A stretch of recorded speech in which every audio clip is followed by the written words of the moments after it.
You're listening to Montreal Now with Aaron Rand and Natasha Hall on CJAD 800.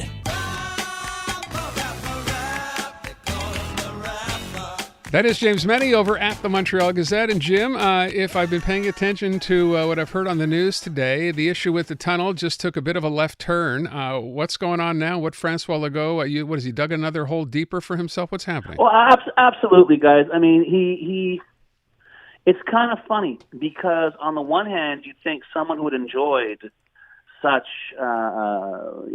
Teflon perfection for so long would have at least planned for the future, planned for days like this.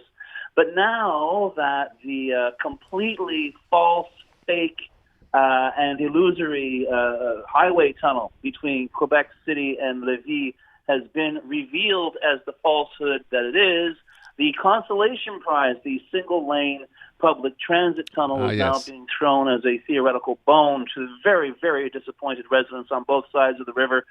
And the very simple question is, Monsieur le Premier Ministre, how much will this tunnel cost?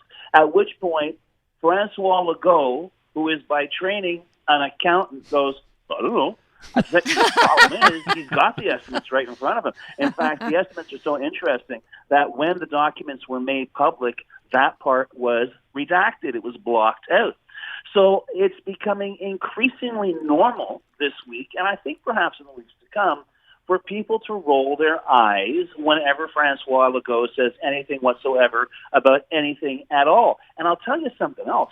There's some rather interesting icing that was dolloped onto this increasing cupcake of bitterness up in Quebec City. As we just heard Jason tell us, our friends at the Montreal Metropolitan Community have decided to extend a now $59 license fee to support public transit. It was only on the island of Montreal. Well, they've extended it to the 450, a.k.a. CAQ line. Guess whose government, up until this very moment, was foursquare opposed to that? Yes, you're right, the Legault government. So here's another position that they just crumbled like a cheap suit on, and it seems when is it going to end? When does the last piece, the last fig leaf, fall off of what really seems to be nothing more than a forest of half-truths or full untruths? This is interesting because we're no longer talking about the usual suspects, minorities, Anglos, immigrants. We're talking about people who actually voted for this government and did so in very great numbers. Does Francois Legault, has he had an epiphany? As you said, I've had it with politics. I'm going to go out with a bang. Who knows? But I'm telling you guys, I have seen more in terms of reversals of fortune in really the past 10 days for this government than I have since they were first elected in 2018. Isn't this funny that this is happening at a time just after provincial election when everyone sat back and went, well, 90 seats, never had as big a majority. It's going to be a cakewalk. And then I think, Jim, you may have brought up the point, right? I think at some point say, you know what, 90 seats, yeah, sure, giant majority. But you know what? Sometimes that can actually work against you. Well, that's a mighty big daycare to take care of. You know what I'm saying? Yeah. And, somebody a long time ago said something, and I hate to sound like I'm sitting on my front porch tapping my Cracker Barrel, but there was a guy who once said, you can't fool all the people all the time, and I think we're getting proof of that now. That's a good point. Yeah, I think you're right. I want to talk about this headline, the education system getting the same scrutiny as Quebec healthcare. Bernard Drinville has been under fire, and it seems to me he hasn't really had adequate responses. Is that what you're getting at here?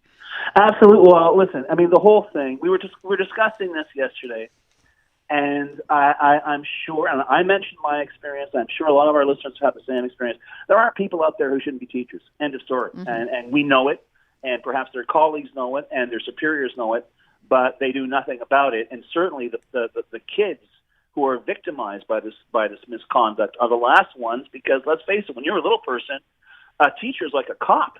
I mean, what are you going to do?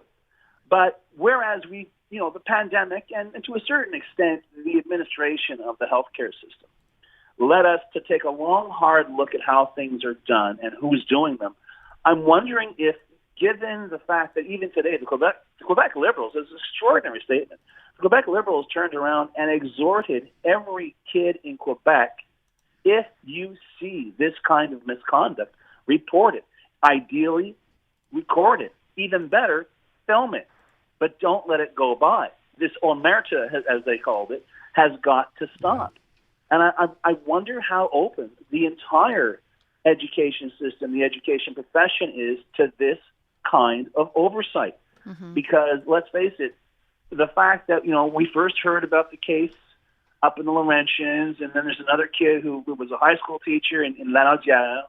But I'm wondering how many more of these we're going to see. I'm wondering if, given that this is a story that is literally in the living room of very many Quebecers, whether there's going to be a bigger push for more examination, more surveillance, more weeding out the bad apples. And yes, I will say, as I always do, we're talking about a minuscule proportion of people who are in the teaching profession. And I understand.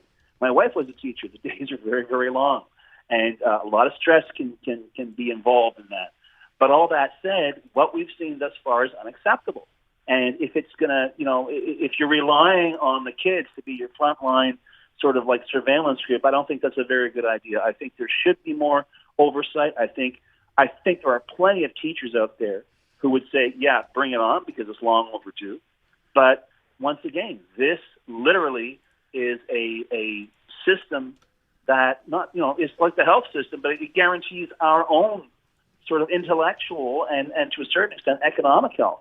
If you are frightened, if you're a little person, you're frightened to go into school, there's a real problem with that. When Dranville was asked about this in the scrum, Jim, I don't know if you heard this, the idea that, first of all, when we did this yesterday, we had so many people calling us, people within the system, letting us know, at the end of the day, the teachers union is so strong here. This teacher probably won't even be sanctioned. She'll end up at another school or something. Now, we don't know that's going to happen.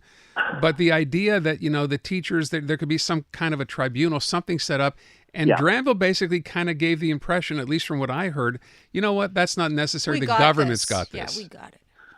Oh, the government clearly doesn't have it. And as for, with all due respect to the listeners who texted in and whatever, and remember, you're talking to a guy who's had a union card for 4 decades. Unions determine the conditions of work. Unions determine, to a certain extent, how your job will be carried out and the manner in which it will be done. Personal conduct, this is not a union issue. The union will go through, in the case of the first case in Laurentians, the suspended teacher, the union will probably grieve it. But the fact of the matter is, I'll bet you folding money, even the union reps, when they hear those tapes, are going to say, listen, we got to do this, but you know what? We don't have a leg to stand on. It's unacceptable. There is absolutely no way, I think, a teachers union that is concerned about the interests of its membership and the kids that they serve is going to sit still for this and say, no, this is fine. We have to, move along. Nothing to see here. Okay. Well, we'll have to wait and see if that is in fact what happens. And, I'll tell you the one other thing, Jim. I don't know how much of this you heard. There were plenty of calls, plenty of texts as well, letting us know that, you're focusing on this case. We can tell you, we know, we've heard, we've been involved in cases like this across the province. Yeah, all over. This is not unique.